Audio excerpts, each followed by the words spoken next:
قحطان قبیلے سے ایک شخص نہ نکل آئے جو لوگوں کو اپنی لاٹھیوں سے ہانکے گا، یعنی اس کا لوگوں پہ زبردست کنٹرول ہوگا۔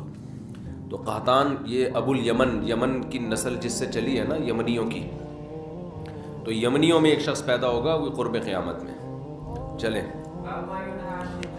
یہ دیکھو جو علامات ساعت ہیں نا، قیامت کی علامتیں ہیں، ان کے بارے میں جتنی بات ہمیں حدیث سے ملتی ہے ہم اتنی پیش گوئی کر سکتے ہیں، اس سے زیادہ احادیث کو جوڑ کر ایک نئی کتاب نہیں لکھ سکتے ہم۔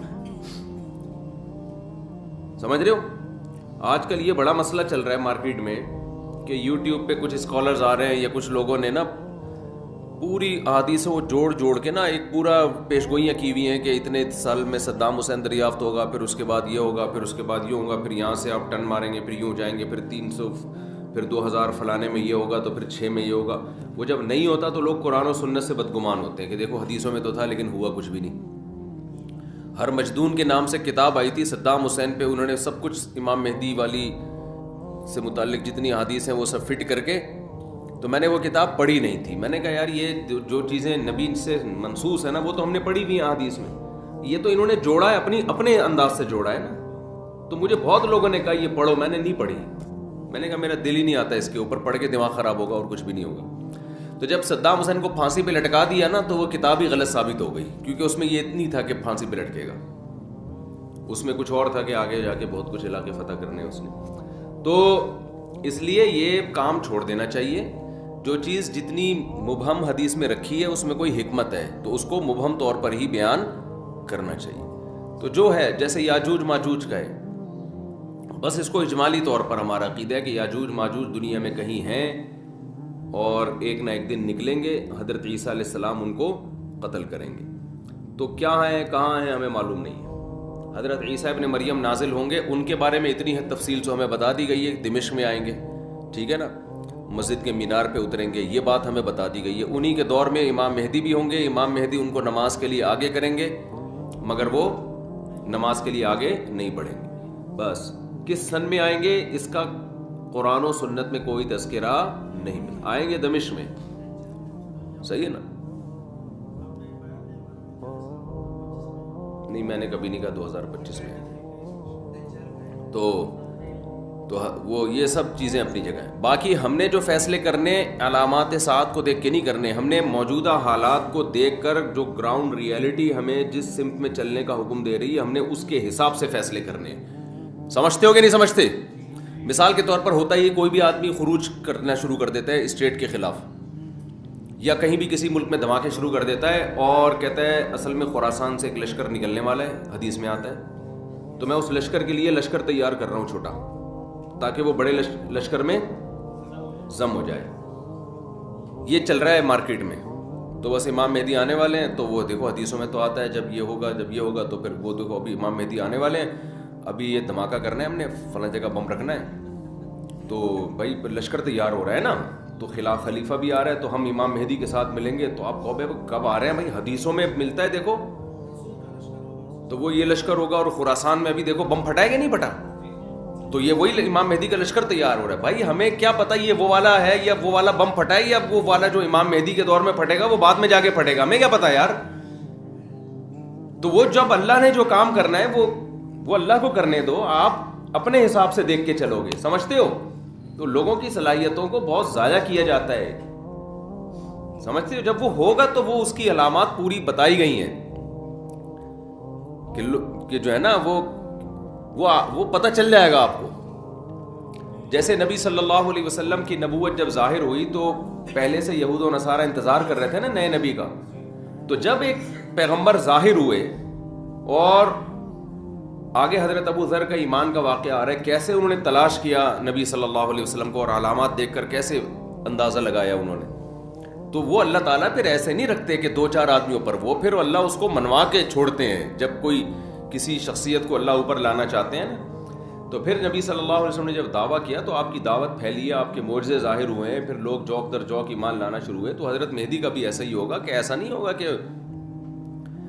کہ وہ جناب جب ظاہر ہوں گے تو بس 4 آدمیوں کو پتہ ہوگا۔ جب وہ ظاہر ہوں گے تو اللہ نے ان کے ساتھ اتنے ان کے برحق ہونے کے دلائل رکھے ہوں گے کہ آپ کو کتابوں میں کی ضرورت نہیں رہے گی، وہ اظہر من الشمس، چڑھتے سورج کی طرح ان کے برحق ہونے کے دلائل اللہ ان کے بھی اور عیسیٰ ابن مریم کے بھی قائم کرے گا. یہ خبریں پوری دنیا میں پھیلیں گی، کوئی انکار نہیں کر سکے گا. سمجھتے ہو کہ نہیں سمجھتے؟ تو کیونکہ ان کے ساتھ پھر ساتھ دینا واجب ہوگا نا، تو پھر اللہ اپنے بندوں کو ایسے نہیں، جیسے عیسیٰ علیہ السلام نے جب نبوت کا دعویٰ کیا نا، یا حضرت مریم نے کہا کہ یہ ولد الزنا نہیں ہے معاذ اللہ، تو اللہ میاں نے ایسے ہی نہیں چھوڑ دیا. حضرت عیسیٰ ماں کی گود میں پورے یہودیوں کے مجمع کے سامنے بولے ہیں. وہ تواتر کے ساتھ پھر بنی اسرائیل میں خبر پھیلی ہے کہ بچہ ماں کی گود میں بولا ہے کہ میں انی عبداللہ آتانی الکتاب وجعلنی نبیا.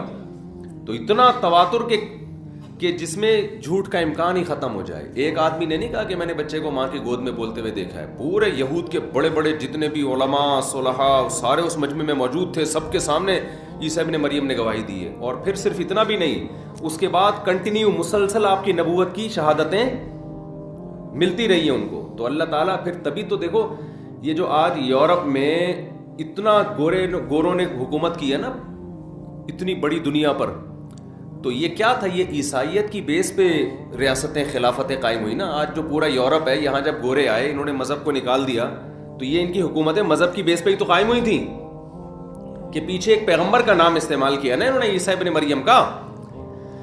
یار رہنے دو.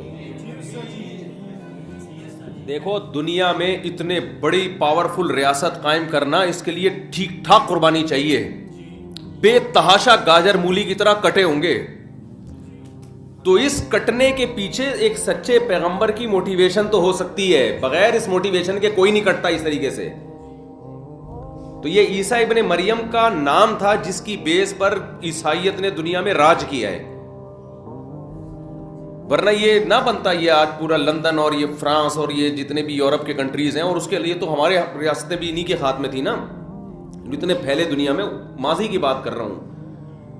تو یہ سارا اس کے پیچھے تو یہ موٹیویشن اتنی بڑی انسانیت کو مل کیسے گئی؟ تو وہ اخبار متواترہ سے ملتی ہے، اخبار آحاد سے نہیں ملتی. یعنی لاکھوں لوگ بیان کر رہے ہوتے ہیں ہم نے اپنی آنکھوں سے دیکھا ہے حضرت عیسیٰ کی تعلیمات بھی اور ان کی سیرت بھی.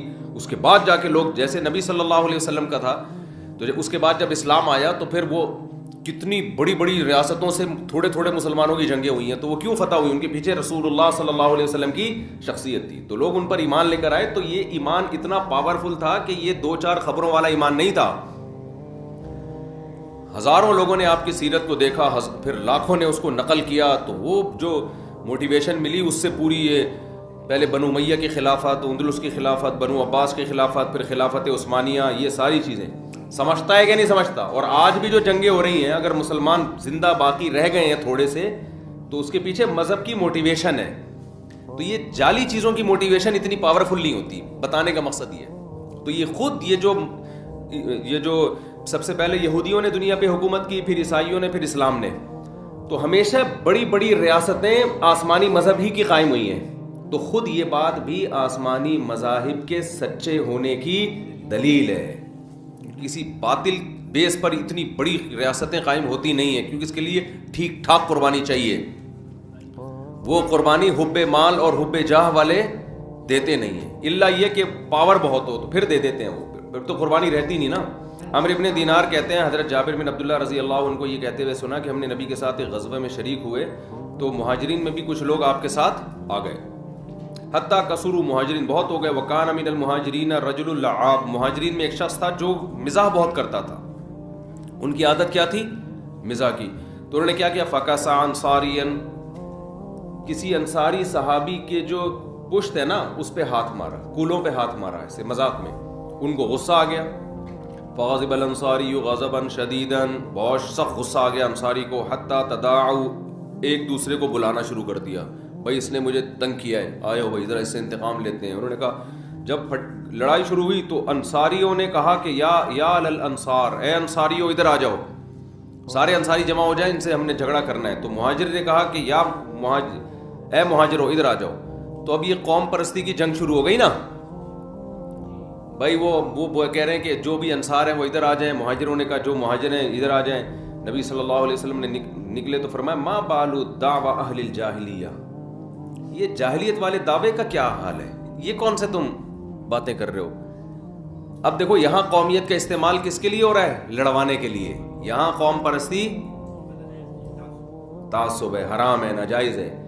نبی نے قوموں کے حوالے بھی دیے اور یہاں پر آپ قومیت سے منع کر رہے ہیں. ذرا سی جنگ ہو پنجابیوں میں اور ہم پٹھان ہیں، ہم پنجابی ہیں، اس موقع پہ یہ نعرہ ناجائز اور حرام. اور آج کل یہی چل رہا ہوتا ہے، ہم بھی ہیں، ہم بھی پنجابی ہیں، ہم بھی پٹھان ہیں، ہم بھی مہاجر ہیں. تو ایک دم ایسی جنگ چھڑتی ہے کہ پھر لاشیں اٹھانا مشکل ہو جاتا ہے. ایسا مذاق بھی ٹھیک نہیں ہے نا. تو بس غلطی ہوئی نا ان سے، تو ان کو تھوڑی پتا تھا کہ یہ ہو جائے گا. تو آپس میں بھی ایسے مذاق نہ کیا کرو بھائی. اچھا بھائی، نبی صلی اللہ علیہ وسلم نکلے، فرمایا فقال النبی صلی اللہ فخرج النبی فقال. بھائی یہ حدیث کل پڑھیں گے، استاد جی آ نہ جائیں، نہیں آئیں گے تو پھر مکمل کر لو. تو میرے بھائی فقال النبی تو نبی صلی اللہ علیہ وسلم نے فرمایا ثم قال ما شانهم، آپ نے فرمایا کیا ہوا ان کو؟ فاخبر بکسعۃ المہاجری الانصاریہ، صحابہ نے بتایا کہ انہوں نے ایسے مذاق کیا تھا. اس کے بعد جنگ شروع. فقال النبی صلی اللہ علیہ وسلم دعوها فانها خبیثہ، آپ نے فرمایا اس نعرے کو چھوڑ دو، یہ خبیث ہے. یعنی قوم پرستی کا نعرہ کیا ہے؟ خبیث. ایک حدیث میں آتا ہے منتنا، بدبودار. وہ جو بچہ بکری کا بچہ نہیں پڑا ہوا ہوتا کچرے میں، مردہ بچہ، تو اس سے جو اس کو بھی منتنا کہتے ہیں نا، بدبو پھیلا رہا ہے. تو یہ قوم پرستی کا نعرہ کیا ہے؟ بدبودار. وقال عبداللہ بن ابی بن سلول، عبداللہ بن ابی بن سلول منافق کو موقع مل گیا. یہ خود بھی انصار میں سے تھا. اس کو موقع مل گیا، بھائی اس جنگ کو تھوڑا کیا کرو، تھوڑا بھڑکاؤ یار، آگ لگاؤ، اس میں آگ لگاؤ. اقد تداعوا علینا، انہوں نے کہا تداعوا علینا، انہوں نے کہا اچھا یہ مہاجرین نے ہم پر اپنی قوم کو بلایا ہے ہم سے لڑنے کے لیے. لئن رجعنا الی المدینۃ لیخرجن الاعز منها الاذل. تو کہنے لگے کہ اچھا ہم نے تو ان لوگوں کو پناہ دی ہے مکہ میں، مدینہ میں، یہ کمزور لوگ تھے، ہم نے مدینہ میں ان کو پناہ دی ہے اور یہ ہم سے لڑنے کی باتیں کر رہے ہیں. ہم واپس جائیں گے تو ہم جو عزت دار لوگ ہیں معاذ اللہ ان رسوا لوگوں کو نکالیں گے. یہ وہی نعرہ ہے جو ایک سیاسی لیڈر نے نہیں کچھ دن پہلے ایم کیو ایم کے بارے میں لگا دیا تھا کہ یہ ہندوستان سے لٹے پٹے آئے تھے تو ہم جو ہے نا ان کا تو کوئی پرسان حال نہیں تھا. تو اس وقت بڑا کراچی میں پھر فساد شروع ہو گیا تھا. لیکن وہ فساد بھی وہ کیا ہوا، اس کا جملہ اس کی ذات تک تھا نا، اس نے پوری قوم کی نمائندگی میں تو نہیں کہا. فسادی لوگوں نے اس کو پوری قوم کی نمائندگی سمجھ کے پوری قوم کے خلاف تقریریں شروع کر دی. تو جیسے وہ فسادی تھا نا، ایسے یہاں سے بھی جو رپلائی گیا وہ بھی کس پر مبنی تھا؟ بھائی اس نے پوری قوم کی نمائندگی میں تھوڑی کہا تھا، یہ ایک آدمی کا تھا نا، آپ اس کے خلاف بولتے. لیکن جو رپلائی گیا ہے وہ پوری قوم کے خلاف گیا. تو یہ شرارتی لوگ ہوتے ہیں اور ہم جیسے بے وقوف ان احمقوں کے پیچھے چل رہے ہوتے ہیں کہ ہاں ہمارے لیڈر نے ماشاءاللہ بڑی خاندانی بات کی، ہم سب اس کا ساتھ دیں گے. وہ بھی گدھا تھا جس نے یہ بیان دیا تھا، اور جس نے پوری قوم کو اس بیس پر رپلائی کیا وہ اس سے بڑا گدھا تھا. تو دونوں گدھے ایک جیسے تھے. تو ہم پڑھے لکھے اگر ہیں تو ہمیں ان گدھوں کو فالو نہیں کرنا. تو عبداللہ بن ابی بن سلول نے فوراً اس سے فائدہ اٹھا کے کہا کہ اچھا یہ لوگ تو کمتر لوگ تھے، ہمارے پاس آئے تھے لٹے پٹے، اور ہم واپس جا کے ان کو نکالیں گے. تو حضرت عمر کھڑے ہو گئے. حضرت عمر نے عرض کیا یا رسول اللہ. حضرت عمر کا وہی اسٹائل تھا جو ہمیشہ سے رہا. حضرت عمر نے فرمایا لئن رجعنا، جب اس نے کہا تو حضرت عمر نے فرمایا الا تقتلوا هذا الخبيث. صحیح ہے نا. اب دیکھو حضرت عمر نے سارے انصار کو برا نہیں کہا، یہ خوب سمجھو. هذا الخبيث خاص اس کی طرف اشارہ کر کے کہ یا رسول اللہ، دو روایتیں، ایک میں کہ آپ اس کو قتل کیوں نہیں کرتے، یا آپ مجھے اجازت دیں میں اس کی گردن اڑا دوں اس کی. یہ نہیں کہا کہ یہ انصار ایسے ہیں، یہ یوں ہیں، تو فلانا ہے، تو ہماری وجہ سے ان کو اسلام ملا ہے اور ہماری وجہ سے ان کو بھی تو فتوحات مل رہی ہیں. تو یہ سب نہیں کہا حضرت عمر نے. حضرت عمر نے خاص اس شخص کے بارے میں کہا کہ یہ فتنہ پھیلا رہا ہے، تو یا رسول اللہ آپ مجھے اجازت دیں میں اس کو قتل کر دوں اور اس خبیث کو قتل کر دوں. تو نبی نے فرمایا لا یتحدث الناس انه كان يقتل اصحابه. نا اگر ان کو قتل کر دیا، مجھے بھی پتہ یہ نالائق شرارتی ہے، تو لوگ کہیں گے اگر میں نے قتل کر دیا، لوگ کہیں گے کہ محمد صلی اللہ علیہ وسلم اپنے ساتھیوں کو بھی قتل کر دیتے. کس قدر بہترین سیاست ہے دیکھو کہ بھائی جو غیر مسلم ہے نا وہ اپنے آپ کو اسلام میں محفوظ نہیں سمجھیں گے. وہ سمجھیں گے بھائی یہ انہی کا کلمہ پڑھتا ہے، انہی کے ساتھ جنگوں میں گیا ہے، اور کوئی بات پتہ نہیں کیا ہوئی اور گردن اڑا دی تو ہم بھی جائیں گے. تو ایسا نہ ہو بات بات پہ ہماری بھی گردن اڑائی جائیں. کتنا بڑا فسادی تھا، لیکن اس کے باوجود آخر دم تک نبی صلی اللہ علیہ وسلم نے اس بیس پہ قتل نہیں کیا کہ قوم پرستی کی جنگ بھی چھڑ سکتی ہے اس سے. اور دوسرا کیا ہوگا کہ جو مشرکین ہیں وہ اسلام میں ان کا داخلہ بھی رک سکتا ہے. تو یہ اس سے پتہ چلتا ہے کہ ہمیشہ جب بھی آپ کوئی فیصلہ کریں تو دو بڑی مصیبتوں میں سے چھوٹی مصیبت کو اختیار کرنا چاہیے. ہمارے ہاں جو جذباتی فیصلے ہوتے ہیں ان میں ہم یہ دیکھتے ہیں کہ یہ کام غلط ہو رہا ہے لہذا اس کو فوراً ٹھیک ہونا چاہیے. یہ نہیں سوچتے کہ اس کو ٹھیک کرنے کے چکر میں 4-6 جو ٹھیک کام ہے وہ بھی الٹے ہو جائیں گے. تو یہ زندگی کے ہر پہلو میں الحمدللہ ہمارا فیصلوں کی بنا یہی ہوتی ہے کہ بس یہ غلط ہے تو اس کو ٹھیک کر دو. جذباتی پن. جیسے میرا ایک بیان ہے کہ فرانس کا بائیکاٹ کرو نا، فرانس کی مصنوعات کا. میں نے پھر اس بیان سے رجوع کیا. استاد صاحب سے میں نے پہلے ایک بیان دیا تھا، فرانس میں گستاخی کے خاکے آئے تھے نا، تو میں نے اس بیان سے میں نے استاد صاحب سے کہا کہ ہم نے فرانس کے تو بائیکاٹ کرنا چاہیے، گستاخی کی ہے انہوں نے وغیرہ وغیرہ، ان کی مصنوعات کا بائیکاٹ کرنا چاہیے. میں نے بیان بھی دے دیا، وہ بیان چل بھی رہا ہے. تو میں نے استاد صاحب سے مشورہ دیا کہ اس کو بائیکاٹ کو ہمیں پھیلانا چاہیے. استاد صاحب نے کہا کہ دیکھو ہم نے فرانس کا بائیکاٹ کیا نا، اتنا بڑا نقصان نہیں ہے. یہ سوچو فرانس نے ہمارا بائیکاٹ کر لیا تو کیا ہوگا. تو مجھے وہ بھینس والا لطیفہ یاد آیا کہ ایک آدمی نے بھینس کو جمال گوٹا کھلانا تھا. جمال گوٹا پائپ کے اندر رکھ کر طریقہ یہ تھا کہ بھینس کے منہ میں پائپ رکھ کے ادھر سے پھونک مارے. تو ہوا یہ کہ یہ اس کے پھونک مارنے سے پہلے بھینس نے پھونک مار دی، وہ سارا جمال گوٹا اس کے پیٹ میں اور یہ مر گیا. تو یہ بھی دیکھو کہ تم بھینس کے منہ میں پائپ رکھ کے پھونک مار رہے ہو، اگر اس نے پھونک ماری تو تم افورڈ کر سکتے ہو کہ نہیں کر سکتے. تو استاد صاحب نے فرمایا کہ یہ جو ہم بائیکاٹ کی مہم چلاتے ہیں اس میں یہ بھی دیکھا جائے گا کہ اگر انہوں نے ہمارا بائیکاٹ کر دیا ہم تو ویسے ہی معاشی بحران کا شکار ہیں. اگر یہ یورپ نے، امریکہ نے، ان لوگوں نے مل کے ہمارا بائیکاٹ کرنا شروع کر دیا تو ہم اس سے بھی جائیں گے جو اس حالت میں. تو استاد صاحب نے فرمایا میں یقینی طور پہ نہیں کہہ رہا کہ اس کے سائیڈ افیکٹ کیا ہیں، لیکن جب تک آپ نے اس کے سائیڈ افیکٹ پہ آپ پوری طرح غور نہ کرو آپ کو بیان داغنے کی اجازت نہیں ہے. اس کے بعد سے میں پھر بیان دے ہی نہیں رہا. یہ بڑی بصیرت کی بات ہے. حضرت نے یہ نہیں فرمایا کہ واقعی بائیکاٹ کرے گا یا بائیکاٹ کرنے کا ہمیں نقصان ہوگا، ہو سکتا ہے کوئی نقصان نہ ہو ہمیں، لیکن کہا کہ جب تک آپ کو نالج نہ ہو نا ان سب چیزوں کی، اتنی اپر لیول پہ جا کے یا ایسے لوگوں میں مل بیٹھ کے کہ حاکم کی مجبوری بھی تو ہو سکتی ہے نا بائیکاٹ. ہم تو کہہ رہے ہیں فرانس کے سفیر کو نکال دو بھائی آپ اس سیٹ پہ جا کے بیٹھو گے تو آپ کو پتا چلے گا کہ میرے اندر نکالنے کا دم ہے بھی کہ نہیں ہے. نکال دیا تو میں افورڈ کر سکتا ہوں کہ نہیں کر سکتا. تو جذباتی تقریریں، روڈ بلاک کرنا، یوں کر دینا، یہ تو نیچے کے لوگ کر رہے ہوتے ہیں. جو اپر لیول پہ ہوتا ہے وہ کبھی غلط بھی کر سکتا ہے، 2 نمبری بھی کر سکتا ہے، لیکن بعض دفعہ وہ مجبور بھی ہوتا ہے. تو جب تک آپ نہ ملیں کسی سیاسی لیڈر سے اور جو اپنے حاکم سے، وہ جب تک آپ کو اس کے سامنے کیا مجبوریاں ہیں یا تو بیان دو ہی نہیں، دو تو پھر پورے پروسیس سے گزرنے کے بعد ایک رائے قائم کریں. آپ اس سے پہلے آپ کو رائے قائم کرنے کی اجازت نہیں ہے. سمجھتے ہو یہ نبی کی سیرت سے ہی میں پتہ چلتا ہے. اتنا بڑا منافق تھا لیکن آپ نے گردن نہیں اڑائی اس کی، اس لیے کہ جو امیج دنیا میں جاتا وہ امیج اچھا نہیں جاتا. تو کس کو دنیا میں بتاتے کہ بھئی یہ منافق تھا، یہ 2 نمبر تھا، تو یہ تو اس کو ایکسپلین کرنا اچھا خاصا مشکل کام بن جاتا ہے. سمجھتے ہو کہ نہیں سمجھتے؟ ارشاد.